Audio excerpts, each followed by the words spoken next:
Oh. Sorry. You can take that if you No. want. Okay. I'm Emilie-Anne Gendron from the Momenta Quartet, and I'm here with Arthur Kampela, the self-professed Brazilian madman who composed this piece, which we've been the first quartet to take on. So I'm sure you're all wondering about the process that went into this piece and also about Arthur himself. So I thought we'd jump right in.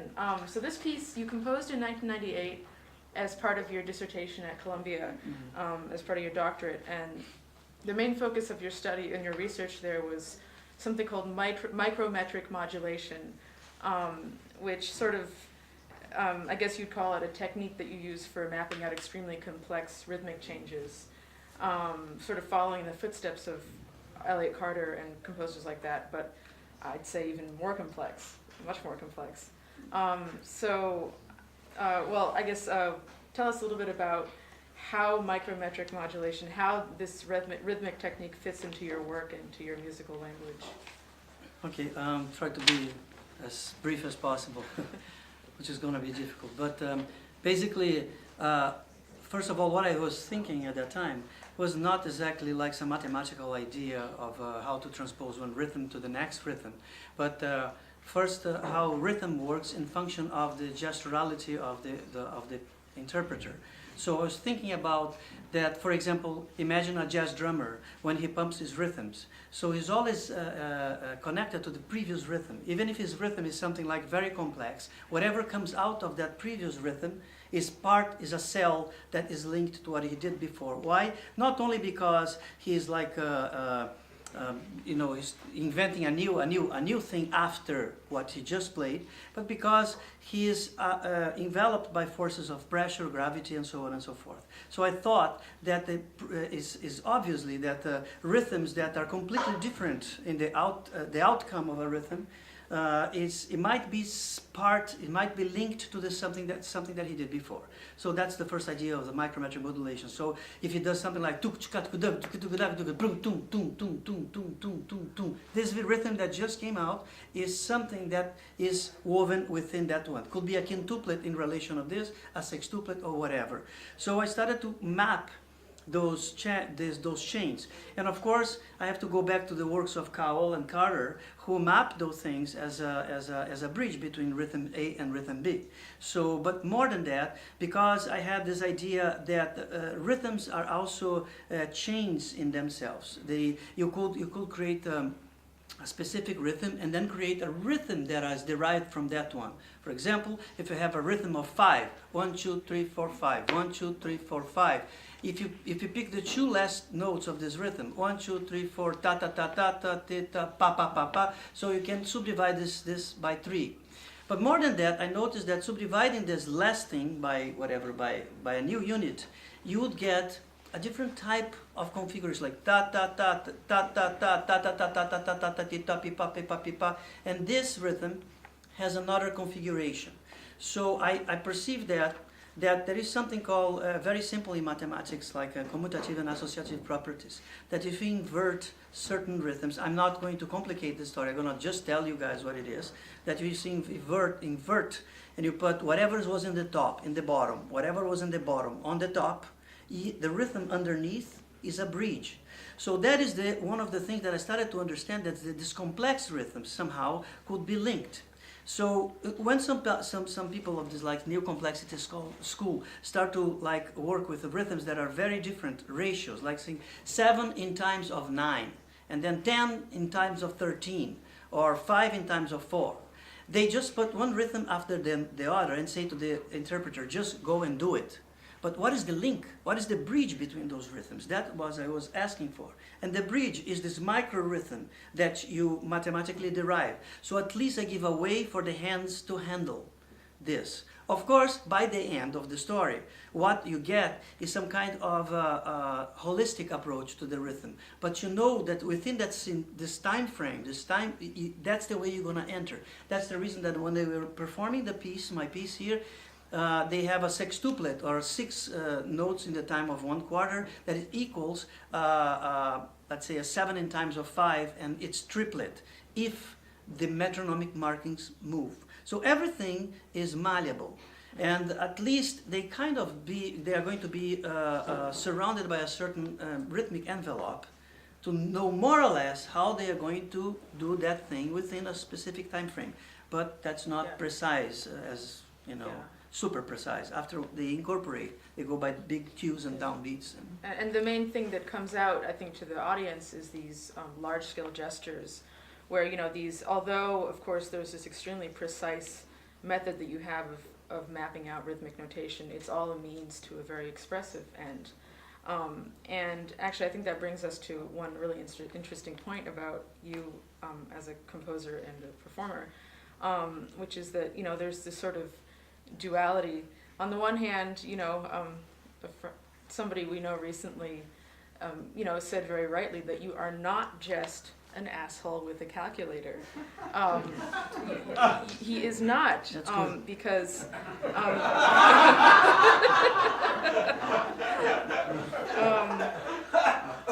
because, and you can tell, I mean, you all were here as we played this piece, you know, it's extremely brilliant. There are these large-scale gestures. It's almost ecstatic at times. It's more than the sum of its parts, you know, and in that way, I think maybe one way of understanding these two aspects and how they coexist in your music is that you yourself, Arthur, are not just a composer, but you're also a guitarist, a performer, a band leader, improviser.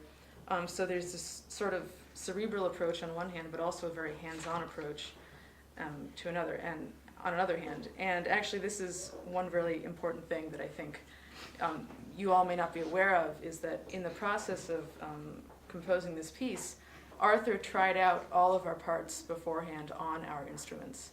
He had a violin, a viola, and a cello, and he made sure everything was not only theoretically, but physically playable.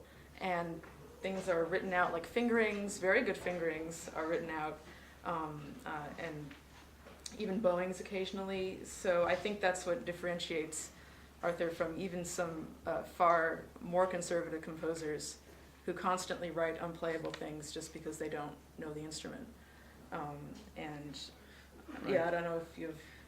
No, you already said mostly what it is. I just I have this experience with many pieces. One piece of tonight that you're gonna hear here in this is Gestures, where I tried things. Is Gregor? I did this for Gregor Kitsis, who's gonna play tonight.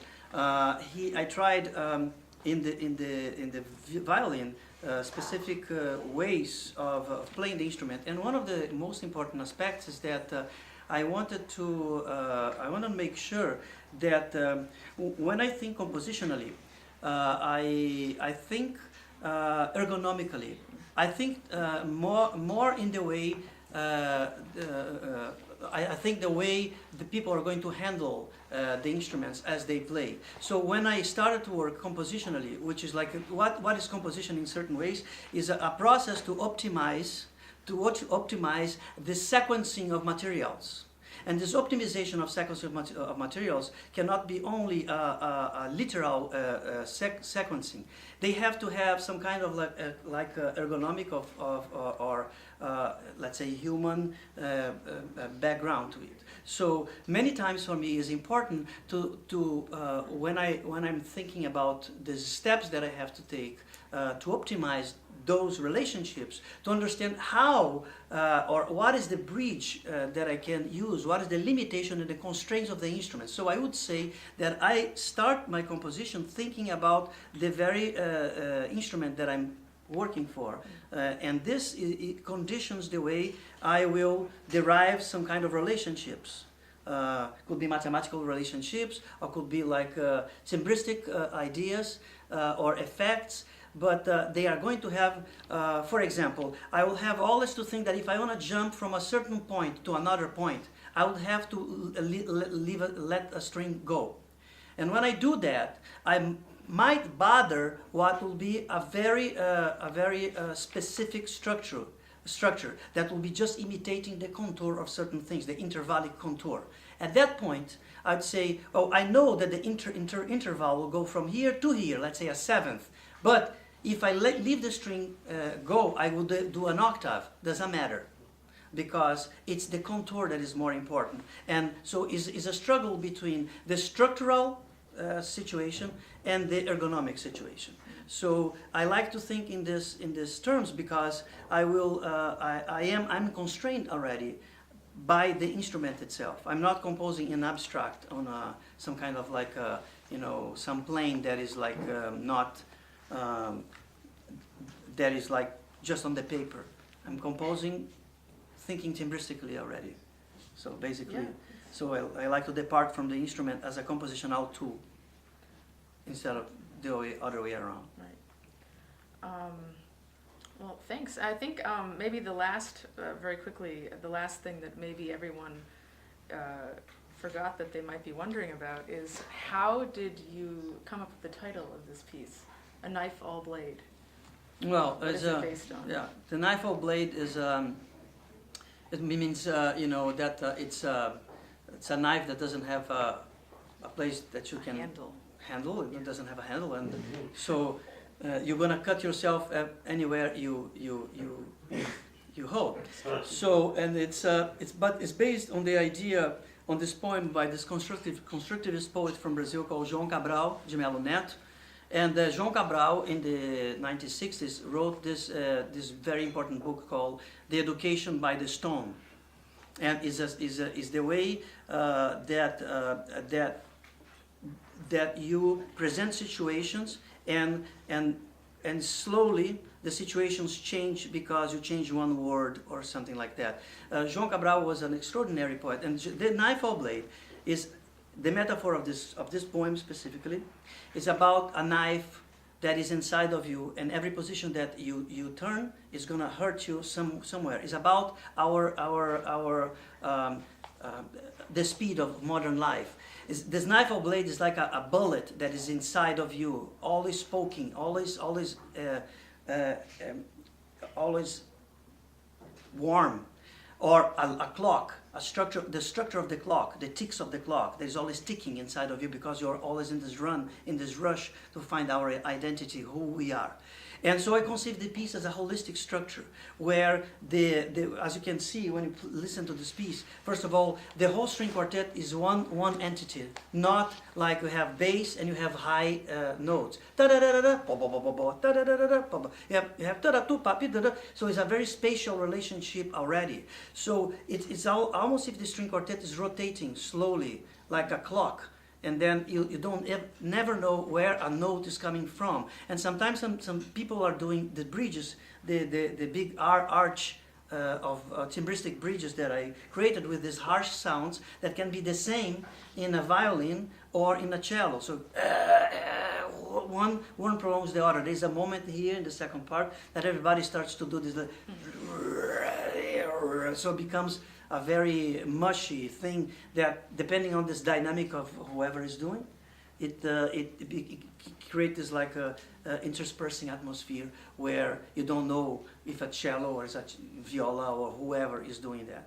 So I conceived this string quartet as like a holistic structure. There's the very clock that is ticking inside us and never stop ticking, and you never know where to go, where to look.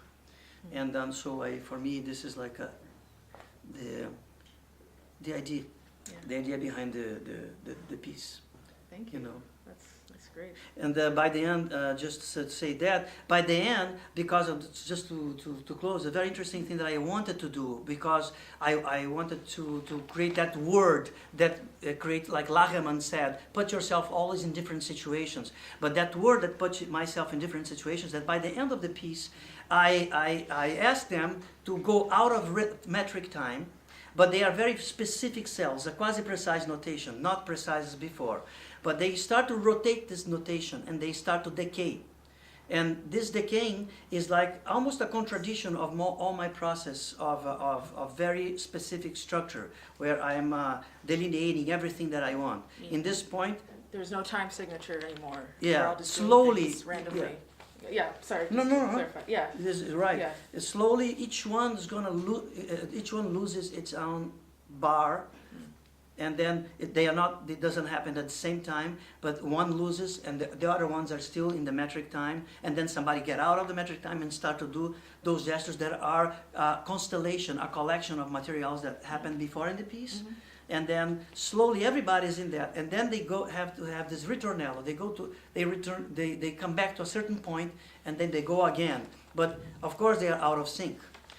And then they go decaying, and they like constellations that go slowly getting apart from each other, and then they go down. So the end of the piece is non-predictable, and this is a very interesting insight in relation of this piece that is almost everything predictable rhythmically in certain ways because they already arranged in that way. So Yeah. Surprise ending. yeah, It is. Yeah. that's it. All right. Well, thank you so much, Arthur. Thanks for coming here.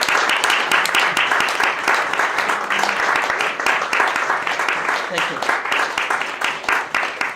Thank you, John. Thanks to Katie Couric.